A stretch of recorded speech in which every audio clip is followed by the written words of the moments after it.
Hello and welcome to the lecture series on economics of growth and development. In the previous classes, we have seen the post-independence poverty estimates, and we looked at two important groups or two important committees. First one was the Planning Commission Expert Group in 1962, and thereafter we looked at the V.M. Dandekar and N. Rath committee, which was talking about poverty estimates in terms of calorie intake, and it was in 1971. So we have seen in the previous class that there were other committees as well. That is one given by Alag committee in 1979.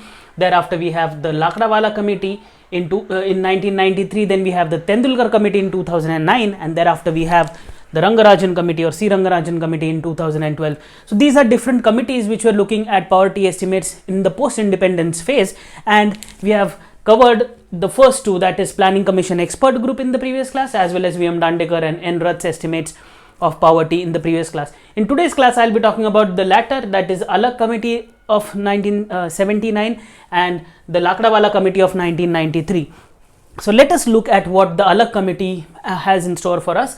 It was a task force constituted by the Planning Commission under the chairmanship of Y.K. Alag. So Y.K. Alag was the chairman of this task force, which was constituted by the Planning Commission to look at poverty estimates. Now let us look at what was their basis of looking at poverty. So they used nutritional requirement and then related that to consumption expenditure to construct a poverty line for urban as well as rural areas. So here I am looking at nutritional requirements as a way in which I can look at poverty with the help of the Alag committee report. Yeah. So in the previous class, we were looking at the calorie per se. Here I am looking at the nutritional requirement per se and then related to something called as consumption expenditure to arrive at poverty line for both urban as well as rural India. Thereafter, in subsequent years, poverty estimates were to be calculated by adjusting the price level for inflation. So in subsequent years, the price level was adjusted for inflation to look at the poverty line estimates.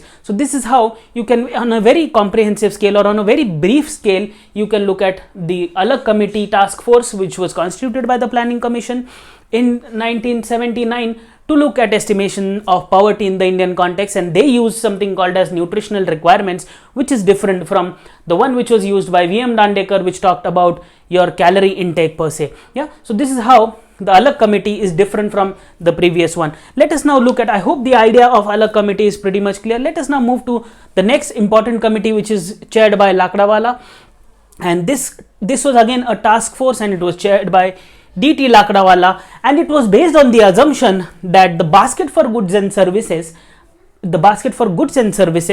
used to calculate the CPI as well as both the CPI for industrial workers as well as the CPI for agricultural laborers. This industrial worker is talking about the urban part of the country, whereas the CPI, that is consumer price index for agricultural labor, relates to something called as the rural part of the country. And this task force assumed that the baskets of goods and services which were used to calculate both CPI IW, that is industrial workers, as well as CPI AL, that is consumer price index for agricultural labor, reflect the consumption patterns of the poor. So this is their assumption, and on the basis of this assumption, they constructed the poverty lines. Furthermore, they gave certain suggestions. Now let us look at what were the different suggestions. So I hope you guys can now relate to the different ways in which the committees or the groups which were constituted by Government of India with respect to different time frames look at poverty from a very different sort of a perspective. Yeah. So in this, I am looking at the same basket of goods and services which is used for